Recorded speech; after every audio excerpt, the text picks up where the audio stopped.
you. Thank you, thank you. It's great to see everybody. Let me stop my own music here. Yeah, there it is. How's everybody doing? It's great to be here.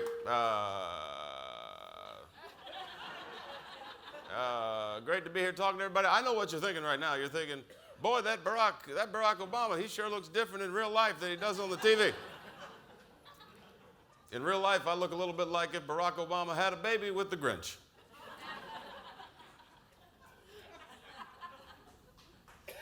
You know, but you always know it's me because you can follow the cadence of my voice. My voice goes like this, it goes like this here, and then it just drops off at the end. Just kind of moves along like a sick bird flying like this, and then it just falls. I can pretty much just say anything I want to, just tell the Republicans to kiss my ass. Doesn't even matter, this gibberish, just kiss my ass.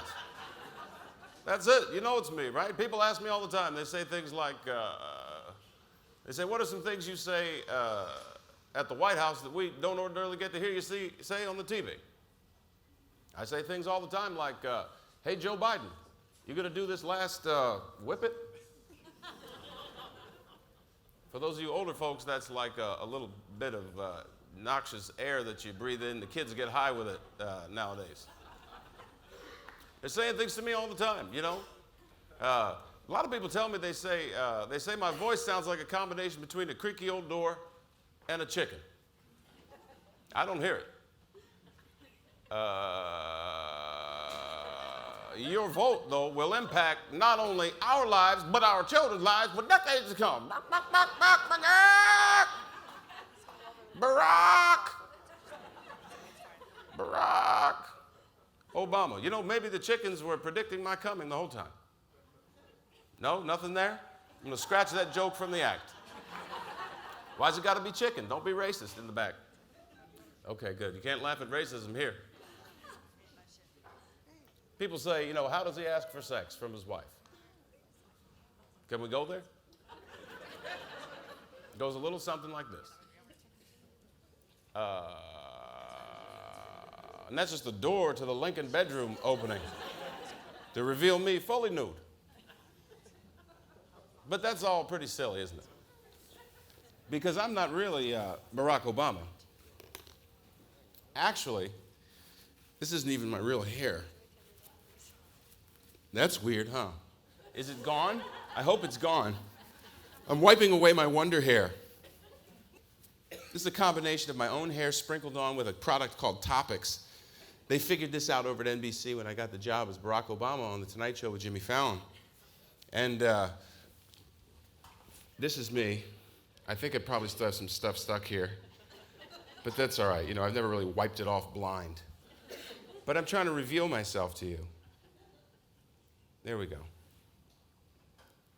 Fear of failure. I didn't want to do the president when I was first asked to do it and the idea came up. My name is Dion Flynn. I'm just a comedic actor. I'm a classically trained Shakespearean actor, but I'm just a comic. I'm a guy who likes to be silly.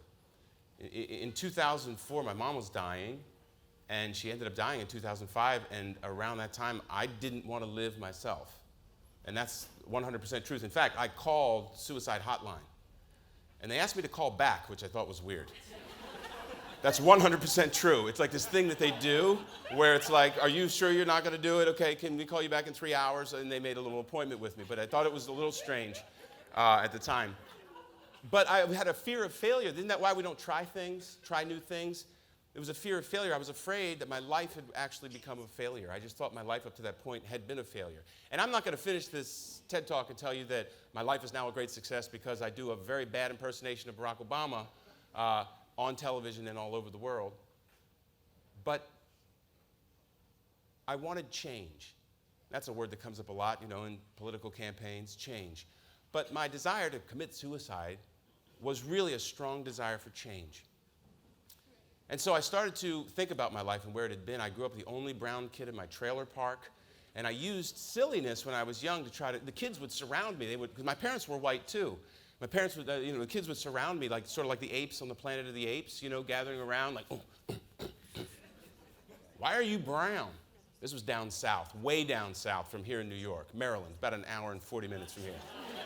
And they wanted to know, why are you this way? And that's when I got silly. That's when I started to use jokes and distraction and all kinds of humor to help them sort of shift, what they thought they knew about me and take control of things.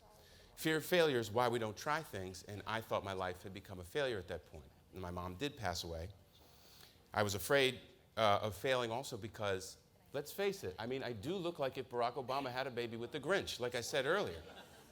So I didn't look like the guy, and this was, if I was going to try to be Barack Obama when this opportunity came out to try for this, in 2008, Obama got elected.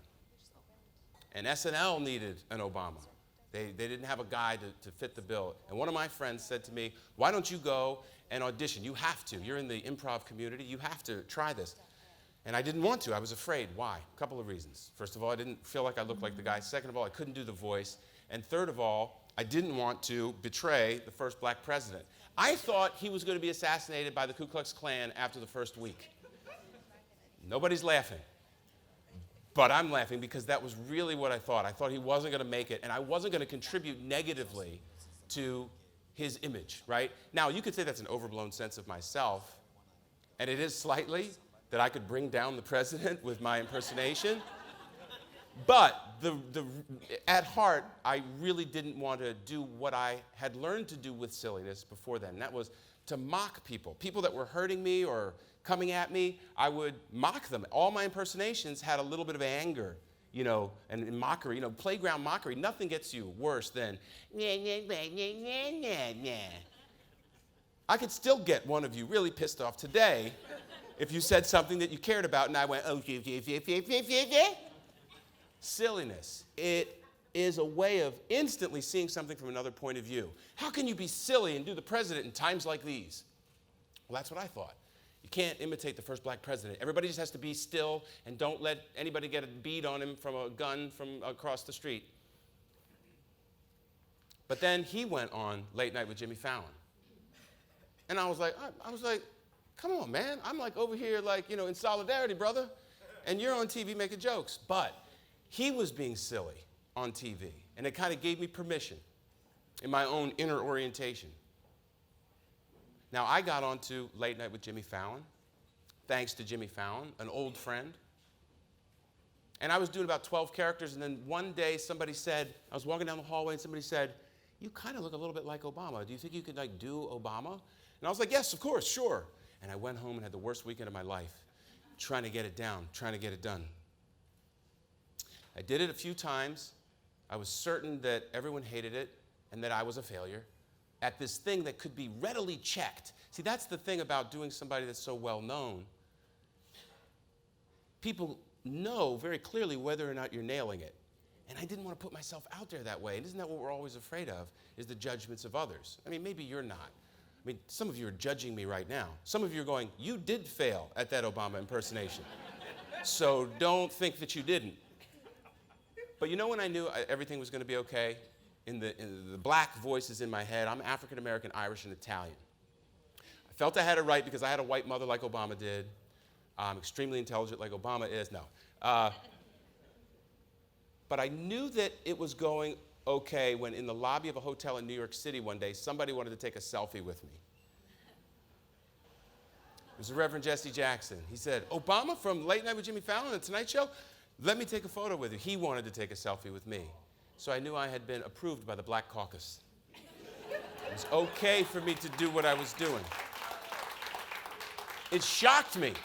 It shocked me that he was okay with it, but I was happy. So he bought into it. I bought into it. I committed myself. I was afraid. The world was asking me to do something. An offer was being made. Now, in improv, we have an idea called yes and. Many of you have heard of it. Yes and is the idea that whatever I'm presented with in a scene or in a situation or in the world, I'm going to say yes to it. I'm going to acknowledge its existence, and I'm going to add something to that, respond. I'm not going to say, well, this isn't happening right now. And that idea applied to life can really open up some doors. Simply stated, I said yes and to life, and it ended up working out. I started making live appearances outside of The Tonight Show, in addition to doing a lot of appearances on The Tonight Show, over 40 now as Obama. And people start wanting you to come to their live events. Sheva Brachas, weddings, IPOs.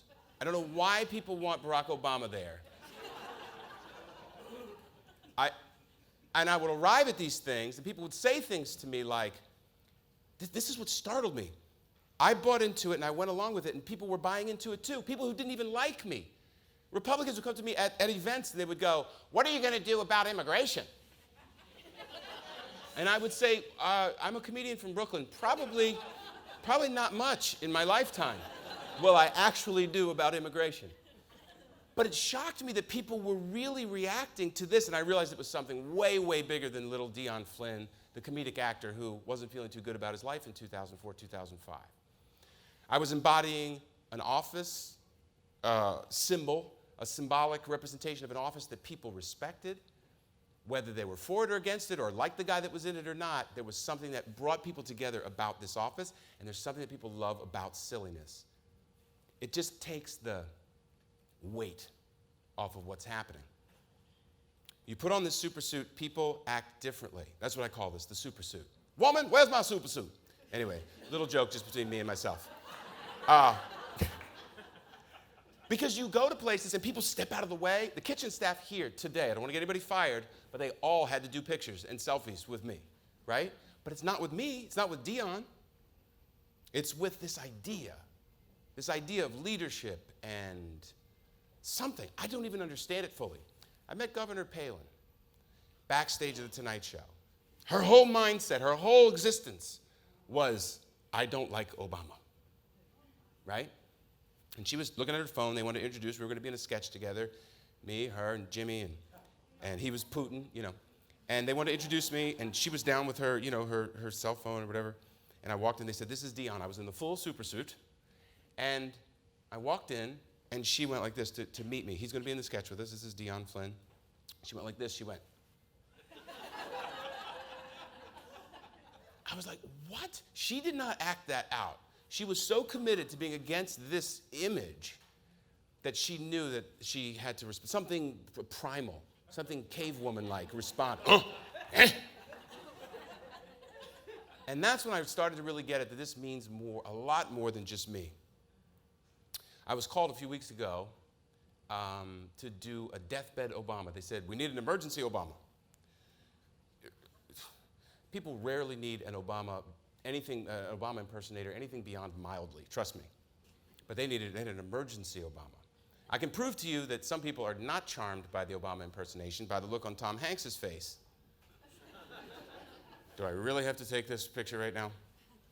But I was called to do a deathbed Obama. He said, we need you out here, we'll fly you out, whatever, it's tomorrow. She's very sick. The woman that we'll call Esther, okay? And I flew out there, and they had me get in an SUV and go up to the door, and I had my guitar, and there she was with her whole family. And the surreality of singing Leonard Cohen's Hallelujah while dressed as Barack Obama, bringing comfort to a woman who is dying, who is drinking a gin Ricky out of a plastic cup, is beyond me.